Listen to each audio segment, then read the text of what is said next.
Hello mga bossing. I'm back. So, magandang araw po sa inyo.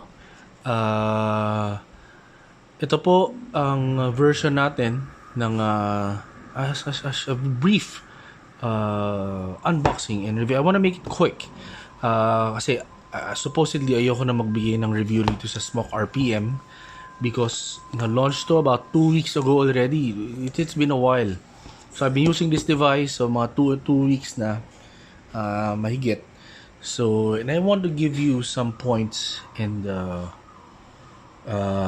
thoughts on the device. So let's start, no? So SMOK RPM 40, the sample that was given to me was a bright black version. Of course, one of the benefits is it comes with 1,500 mAh. So the battery would last longer, so you can vape longer, you know. Yung time for charging will be shorter.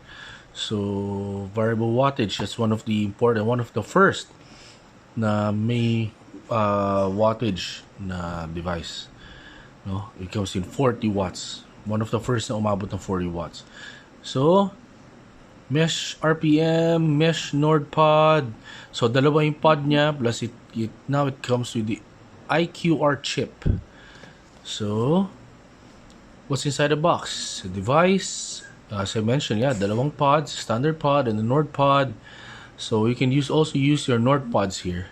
Kung wala kayong, for example, sa trusted shop nyo, wala kayong makitang RPM na pods. So for the meantime, you can buy the Nord pods and use it here. So when you use your Nord pods, since mas maliit, later I'll show you, mas maliit yung Nord pod, so it gives you more juice. So 4.5 on a Nord pod and RPM 4.3. It's not much of a difference, hindi yan masyadong importante. So one cable and one manual.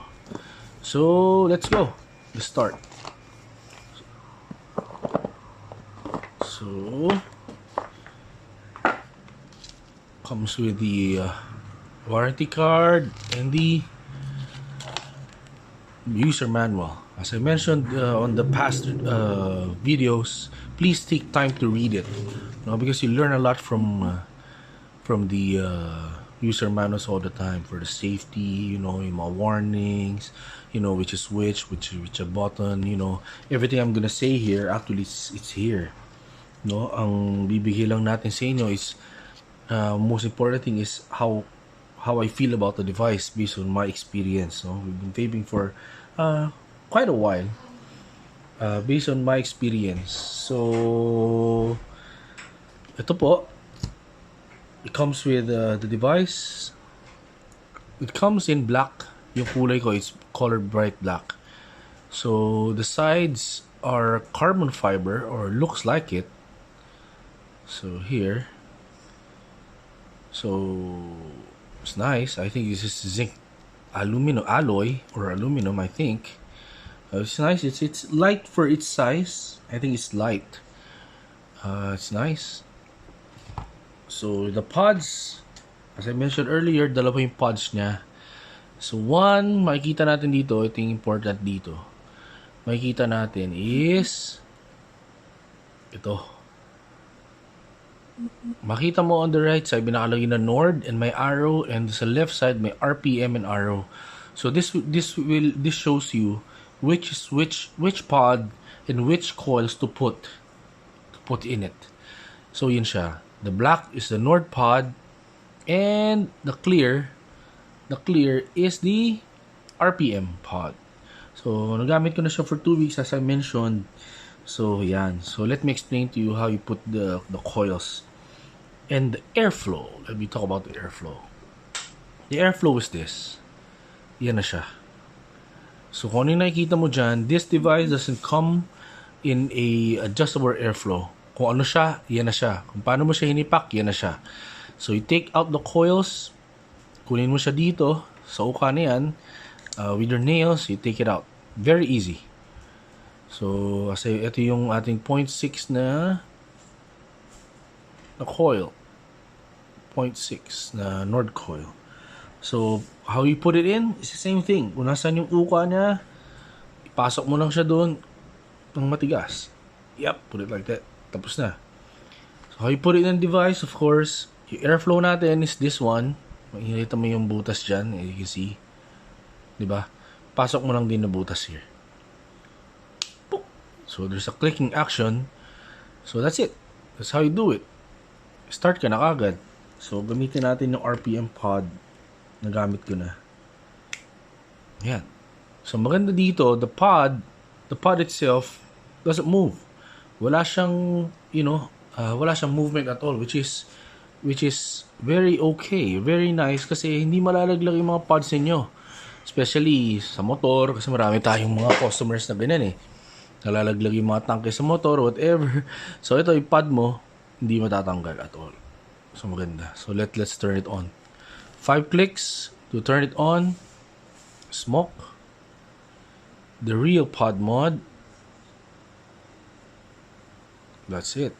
Yeah, it's nice. So, naka 35 watts siya. So, very easy to change the colors kasi may function siya ng changing ng colors. You press the fire button and the right one to change it. Now in green, now nasa puti siya. I-click mo lang tong right na plus button. Now it's in red or orange. Click it again. Now it's in yellow. Click it again. Now it's in blue. So we'll keep it in blue. So nakita mo may puff counter and you can see that there's a puff counter. I have 162 now, and the voltage when you see. Tama, kinlik ko na una. That's just one of the things I'll explain later. Nangyari na kagad. So, 0.459 ohms yung coil natin. So, nakita mo yung puff counter. If you want to reset it, I reset it a couple of times already. So, kung gusto mo siya i-reset, click mo lang the left side, the left button, which is the minus button, and the fire button. As I mentioned earlier, hindi siya adjustable airflow. And so, kung ano yung nandyan na siya, kung ano yung factory setting, yan na yan.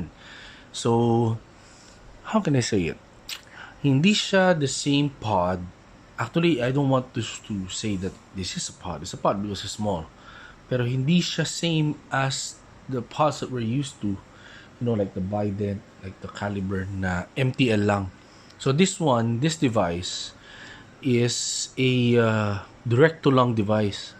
All-in-one din siya. You can do an MTL, but for MTL kasi you're trying to mimic the parang ng cigarettes is puffing action ng cigarettes. So dito you can't do that kasi masyadong loose yung airflow. So unlike the Calibers, so yan talaga puro MTL is tight but the flavor is on point. But this one, since you can adjust the wattage, mas malakas siya. So the flavor is good. The flavor is good. So lakas maganda yung usok niya, maganda yung power niya. So I really think that this will sell well. So aside from maganda, it performs very well. Walang problema except one. I experienced like yung nakita nyo kanina, kinlik ko siya at hindi siya nag-fire kagad, diba? So, yun lang. Once in a while, parang pag nag-off yung screen, tapos pag pinindot mo siya, hindi siya magpa-fire. So, you have to just press again. It's not really a big deal, but sometimes minsan nakakainis, diba? Pero, it happened to me a couple of times, Parang pag ginano mo siya, yan, siya nag-puff siya. Kanina hindi, diba? Nakita na sa video. So, yun lang. So, size comparison nito versus the Bident. The Geek Vape Bident is a bit smaller, thinner, and smaller. So, tingnan natin siya. Yan. So, someone requested it on the last video na compare ko siya sa mga ibang sa ibang pods, yung mga kung anong item, compare natin sa mga iba. So this was the iJoy Mercury. The iJoy Mercury is a bit heavier kasi atibay parang ito yung mabigat the bakal So parang it will last long. So, pero okay lang yan. It's just a size comparison. So, yan. Tapos yan. So, kung to compare them, 3, so it's not really too much. Pero makapal kasi ito. Square ang shape ni SMOK. No, rectangle si Mercury. And medyo ovally si Biden. So, let's put them on the side. Yan. So, meron din nag-post na meron daw siyang problema sa SMOK RPM niya, which is, I think, we have to really check why. May leakage daw yung kanyang RPM. Nagtanong na ako sa kanya, saan nanggagaling leak? Kasi dalawa lang naman ang pwedeng panggalingan ng leak dito. It's here, kung hindi mo na-press ng maigi, but there's O-ring there. Pag hindi mo na-press ng maigi, and dito sa lalagyanan ng juice. Ang lalagyanan ng juice, if you can see, malaki yung butas. It's really big. Hindi ka magkakaroon ng problema on the refilling nitong pod na ito. No, it's nice. For the past 2 weeks I'm using it. I really appreciate it. Maganda rin siya. So, but I use it with the Biden side by side kasi nga since maganda sa Biden, I use it as an MTL. This one is direkto lang. For the past 2 weeks, hindi ako nagdala ng mod except for the Aegis X. I'm loving the Aegis X each day. So, ito, it's a nice substitute, especially when you're traveling. Huwag ka na magdala ng malaking mod. Ito na lang dalhin mo. It will last longer. It will save you space in your bag. Must last longer than the other pods. Pagbabiyahe ako or going to the other countries, itong dalawa dadaling ko. Yan lang. So, mas maganda. Internal battery, mabilis i-charge, that's it. So, my thoughts on this, it's nice. Again, it's a direct-to-lang device. I/O is an all-in-one device. Hindi lang siya direct-to-lang. You can also do mouth-to-lang, pero it's too loose for me. Really, really loose for me. So, I don't consider this as a MTL pod device. So, I think kailangan magkaroon ng distinction on the two.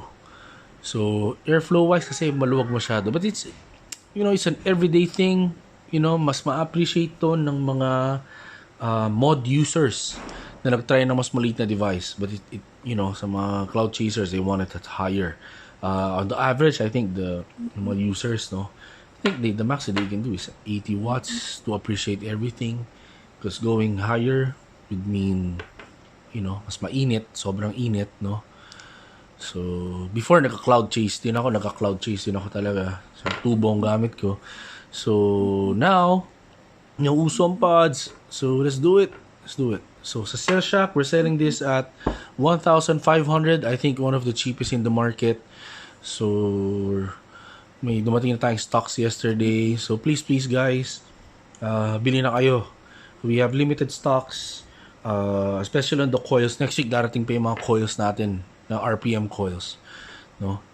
And, mga bossing, again, please subscribe to the channel. Kailangan natin, right now, I think we're at 280 subscribers. We need to reach, hopefully, kayanin natin ng 1,000 subscribers at the end of the month. So please guys, I promise you, it will be happy days when we reach 1,000 subscribers. Raffle draws, hindi lang mod, hindi lang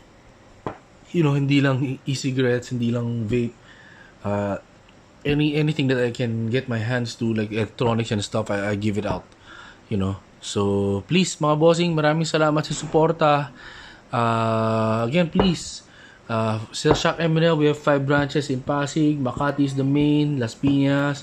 We have Monumento in Victory Mall, and we have in Quezon City. So, sa mga post natin, everything, nandun po lahat ng details, the exact addresses, and the operating hours. We're open 7 days a week. Andito po kami to serve you. Customer service at its finest. Yan po ang binibigay namin sa inyo. So again, thank you. Magandang araw po sa inyo ulit.